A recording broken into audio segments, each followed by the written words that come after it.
예, 찬양 감사합니다. 추석 명절들은 잘 보내셨습니까? 예, 저도 대구를 다녀왔습니다. 제 아버님이 원래 연세가 94세이십니다. 그래서 혹시 또 올해가 마지막이 아닐까 하는 그런 생각도 있고 해서 다녀와서 또 아버님 좋아하시는 드라이브를 또 해드리고 그렇게 왔습니다. 여러분, 요 사이 여러분의 인생은 만족스러우십니까? 세상 만사가 다 내 마음 먹는 대로만 이루어진다면야 얼마나 좋겠습니까? 그리고 가뜩이나 힘들게 사는데 오늘 말씀에서처럼 악을 행하고 불의를 행하는 자들이 벌을 받고 잘못되기는커녕 오히려 나보다 더 잘 살고 나보다 더 잘 되는 모습을 보면은 더욱 불만스럽고 참 세상 살만나지 않는다, 그런 생각이 들지 않겠습니까? 오늘 말씀은 바로 이러한 불평과 불만이 가득한 세상 가운데 살아가는 우리 성도들에게 어떻게 하면은 불평하거나 원망하지 않고 만족된 삶을 살 수 있는지에 대해서 말씀해 주시고 있습니다.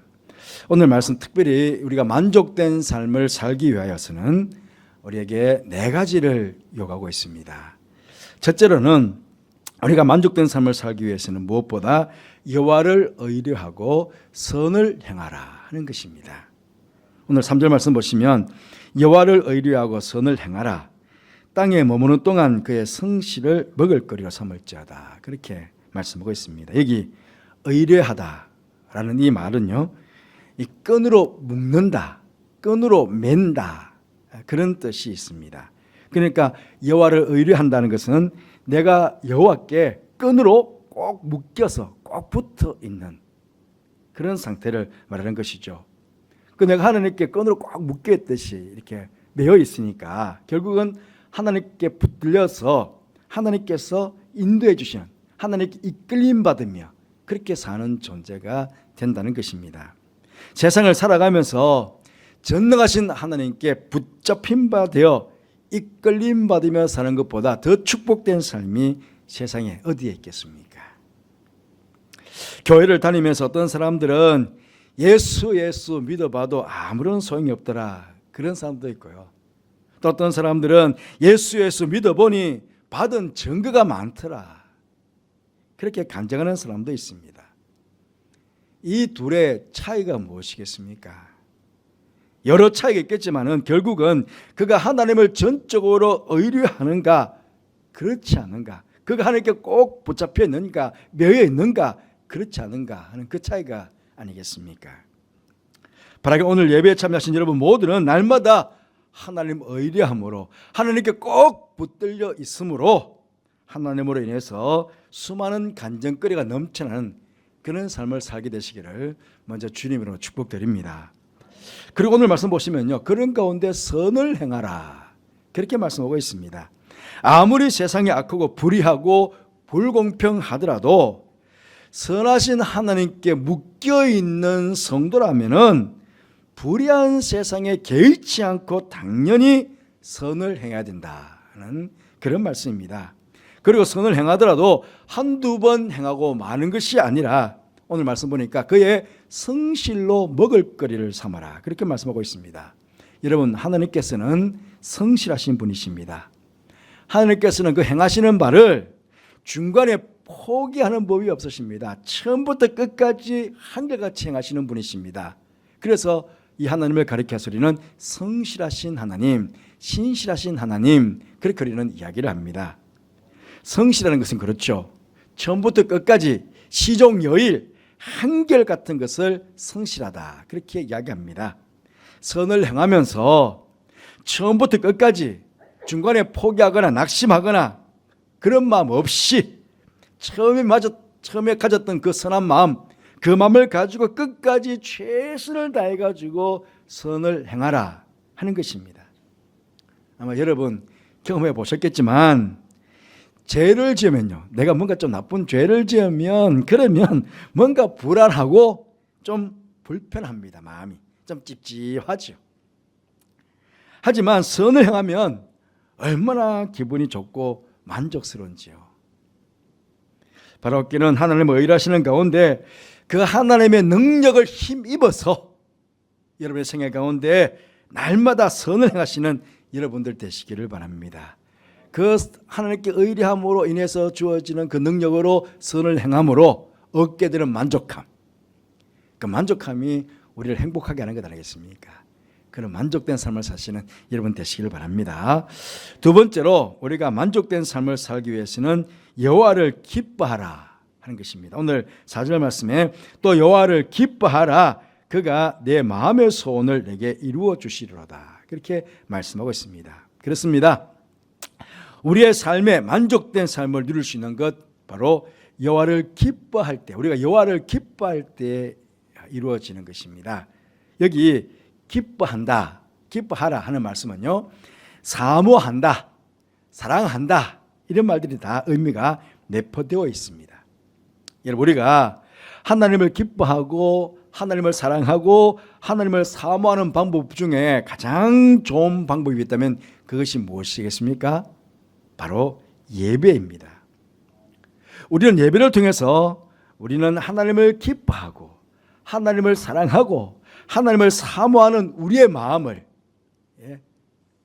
제가 하나님 기뻐해요, 저 하나님 사랑해요, 저 하나님 사모해요, 이런 마음을 가장 아름답게 잘 표현해낼 수 있는 게 됩니까? 바로 예배입니다.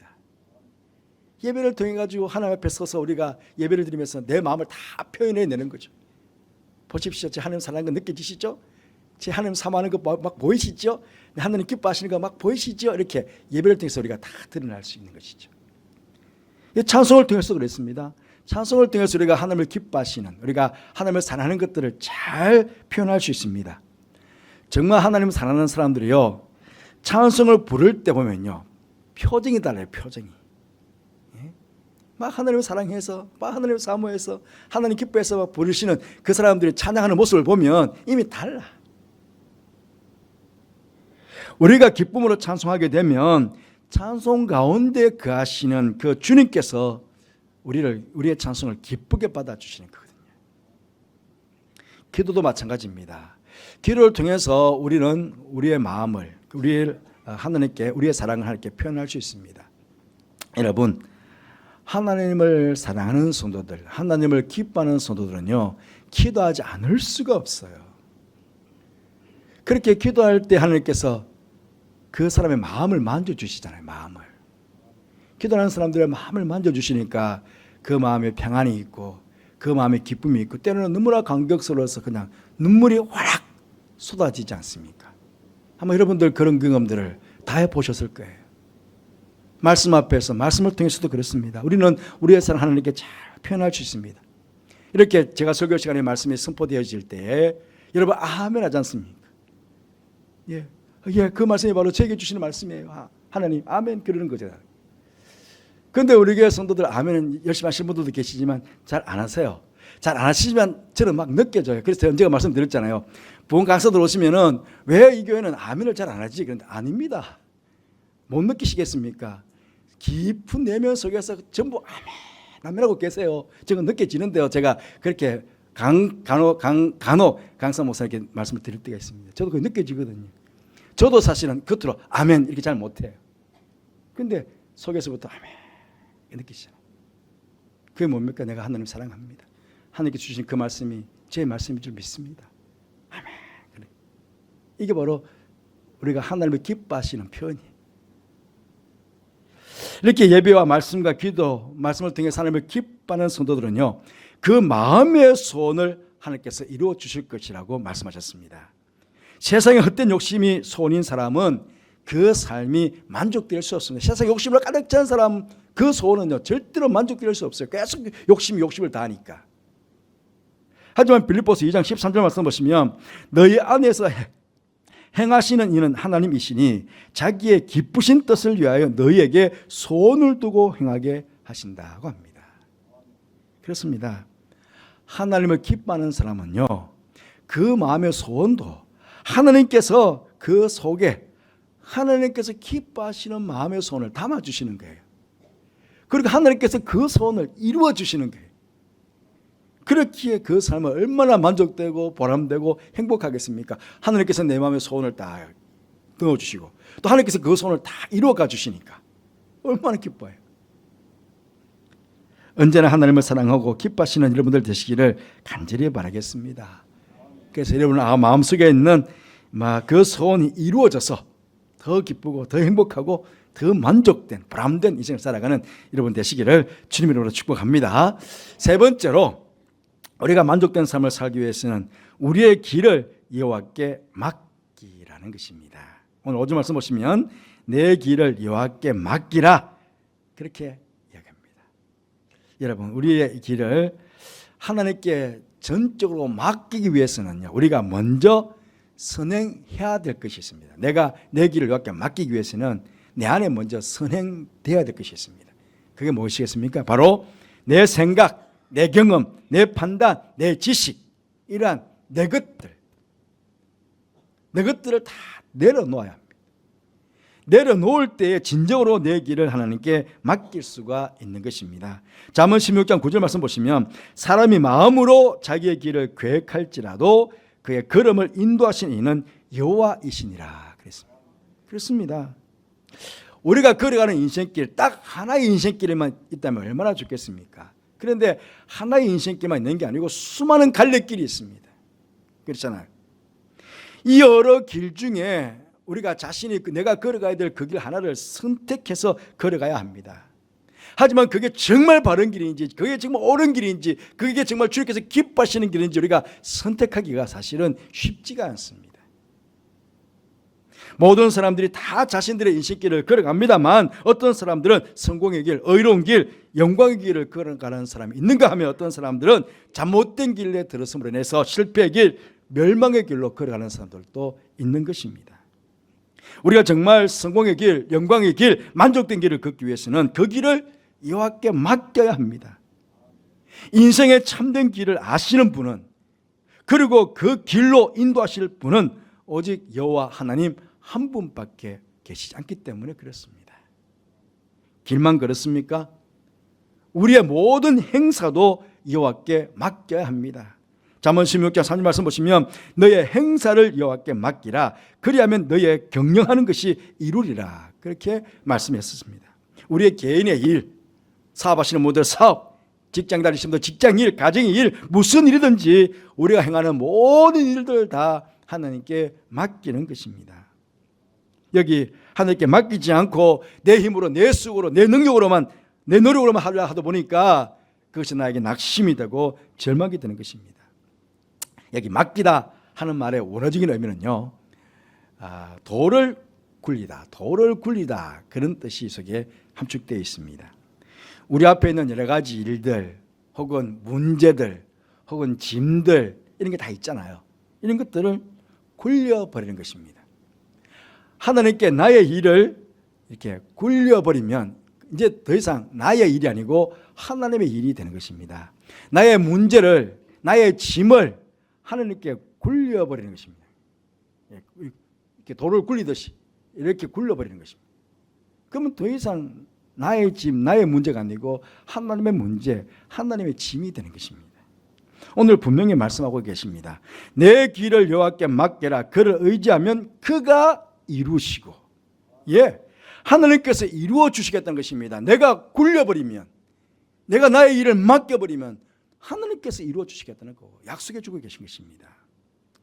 혹시 마음을 어지럽게 하는 인생의 문제가 있으십니까? 마음에 불평과 원망이 생길 만큼 무거운 짐이 여러분에게 있으십니까? 밤새워 고민해도 해결되지 않는 그런 인생의 문제가 있으십니까? 그 모두 하나님께 굴려버리시기 바랍니다. 굴려버리시기. 안 되는 것도 되게 하는 분이 하나님이시고요, 되는 것도 안 되게 하시는 분이 하나님이십니다. 그렇게 모든 것을 하나님께 맡기는 것입니다. 인생의 모든 길을 아시고 인도하시고 경영하시고 해결하시는 하나님께서 그 모든 것들을 해결해 주시고 이루어 주실 것입니다. 어찌 보면 이것이 가장 지혜로운 삶이며 우리가 인생을 가장 만족되게 사는 삶의 지름길이 아니겠습니까? 굴려버리는 것, 맡겨버리는 것. 네 번째 보니까 우리가 만족된 삶을 살기 위해서는 여호와 앞에서 잠잠하고 참아 기다리는 것입니다. 7절 말씀 보시면 여호와 앞에 잠잠하고 참고 기다리라 그렇게 말씀하고 있습니다. 여기 잠잠하고 참고 기다리라 라고 해서 수동적으로 아무것도 하지 않고 단순히 기다리는 그런 기다림이 아닙니다. 어쩌면 이것은요 믿음입니다. 믿음.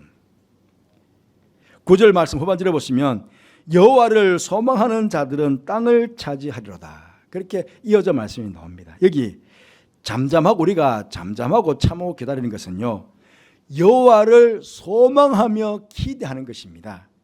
하느님께서 이루실 것을 기대하면서 소망하면서 그렇게 기다린다는 것입니다. 11절 히브리서 11장 6절 말씀 보시면 조금 전에 우리 장로님께서도 그렇게 기도하셨는데요. 믿음이 없이는 하나님을 기쁘시게 못한다고 합니다. 하느님께 나아가는 자는 반드시 그가 계신 것과 또한 자기를 찾는 자들에게 상 주시는 이심을 믿어야 할지니라 그렇게 말씀하셨습니다. 예, 믿음은요 어떤 분들은 인내다 그렇게 말씀하시는 분이 있습니다. 믿음은 인내다 그렇습니다.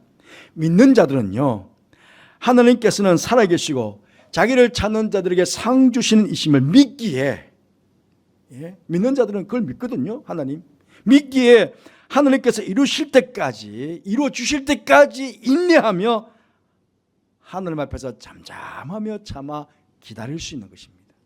그게 믿음입니다. 세상은 여전히 내 마음 같지 않고 불평과 원망이 가득한 세상입니다.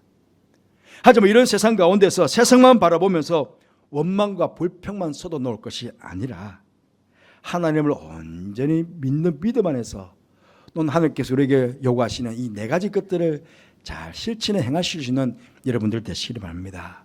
먼저 하나님 의뢰하고 선을 행하시는 여러분 되시기를 바랍니다.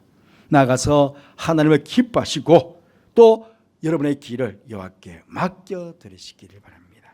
그런 가운데 잠잠하여 참아 기다리는 여러분들, 그런 가운데서 우리의 삶의 자리에 역사하시는 하나님으로 말미암아 언제나 만족된 삶을 살아가게 되시는 여러분 모두가 되시기를 주님의 이름으로 축복합니다. 우리 함께 결단의 기도를 찬양하고 결단의 기도를 하도록 하겠습니다.